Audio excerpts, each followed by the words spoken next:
Hello friends आपण तो निश्चित जानी बीजेपी प्रथम पर्यायर प्रार्थी तालिका घोषणा हो सारी एवं द्वितीय पर्यायर प्रार्थी तालिका घोषणा होती आज एवं से 5टी लोकसभा एवं 22टी विधानसभा प्रार्थी मैंने सब चयन करा तो वीडियो को शेष पर्यटन देखते आपने जानीपर कौ मैंने सब प्रार्थी अच्छा फ्रेंड्स बीजेपी द्वितीय पर्यायर प्रार्थी तालिका घोषणा पाई जो थे कि तालिकार सर्वमोट 36टी लोकसभा प्रार्थी मान नाम उल्लेख कर जो 23टी आंध्र प्रदेश 6टी महाराष्ट्र और 5टी ओडिशा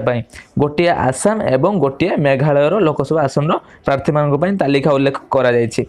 व्यतीत 22टी विधानसभा आसन पर बीजेपी प्रकाश कर प्रार्थी तालिका। तेबे ओडिशा क्यों क्यों आसन किए प्रार्थी होती आसतु जाणीना। लोकसभा प्रार्थी होती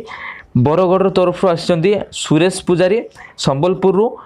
नितेश गंगदेव, कलाहांडी बसंत कुमार पंडा, पुरी डॉक्टर संबित पात्र, कोरापुट जयराम पांगी एवं 22टी विधानसभा आसन पर बीजेपी प्रकाश कर प्रार्थी मैंने होती भटली आसिचंदी इराशीष आचार्य, देवगढ़ सुभाष पाणिग्राही, वीर महाराजपुर रघुनाथ जगदला, सोनपुर अशोक पुजारी, बलांगीर अनंत दास, नुआपड़ारू होम सिंह माझी, छरीगाँव परशुराम माझी, डाबू गाँव पद्मन नायक, भवानीपाटना प्रदीप नायक,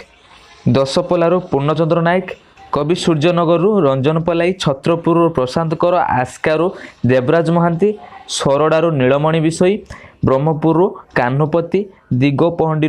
पिंकी प्रधान, मोहनारू प्रशांत मल्लिक, गुणपुर शिशिक गमांग एवं रायगड़ारू बसंत उल्लाका, जयपुर गौतम सामंतराय, कोरापुट त्रिपुरागड़ा, चित्रकुंडारू पडू माझी एतिकी लोकसभा प्रार्थी चयन करा बीजेपी रे सर्वमोट 36टी लोकसभा प्रार्थी मान उल्लेख नाम करा ता सहित 22टी विधानसभा आसन प्रार्थी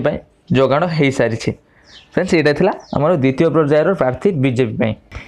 यही छोटी अपडेट। आशा करुँच वीडियो भल लगी भिडियो भल लगी video like share and comment करूँ। रोची जय जगन्नाथ।